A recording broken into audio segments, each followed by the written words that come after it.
এই মেয়েটি যেখানেই যায় সে তার ফোনের চার্জারটা সাথে নিয়ে যায়, কারণ তার ফোনটা অনেক পুরনো, যা সে ৮ বছর ধরে ব্যবহার করছে।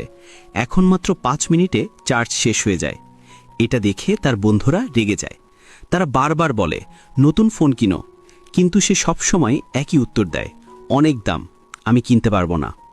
তখনই এক হ্যান্ডসাম ছেলে আসে, ইথন। সে ভুল করে মেয়েটির ফোন ফেলে দেয় এবং সাথে সাথেই ক্ষমা চায়। মেয়েটি ফোনের স্ক্রিন ভেঙে যাওয়া দেখে কষ্ট পাওয়ার ভান করে। আসলে সে ফোনের স্ক্রিন রিপেয়ার করাতেই চেয়েছিল। কিন্তু ইথন বলে, আমি তোমাকে নতুন ফোন কিনে দেব। এটা শুনে মেয়েটি অবাক হয়ে যায়। ইথন তাকে বিকেলে দেখা করতে বলে। মেয়েটি ইথনের হোস্টেলে যায় এবং ফোনের টাকা চায়। ইথন বলে, এখন আমার কাছে নগদ টাকা নেই, আমার কার্ডও কাজ করছে না, 2 দিন সময় দাও। মেয়েটি সন্দেহ করতে থাকে যে সে মিথ্যা বলছে।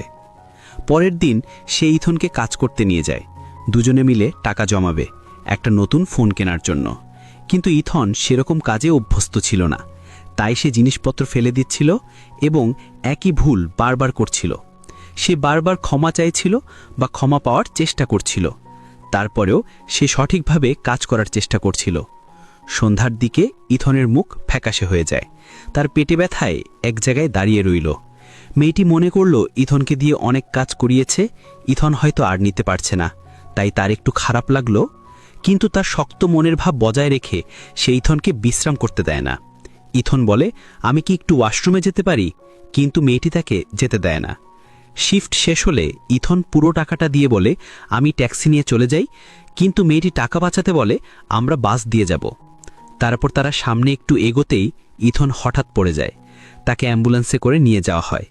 মেয়েটির চোখে পানি চলে আসে। সে ভাবছিল ইথন সম্ভবত বেশি পরিশ্রম করার কারণেই অজ্ঞান হয়ে গেছে। কিন্তু রিপোর্ট আসার পর মেয়েটি হতবাক হয়ে যায়।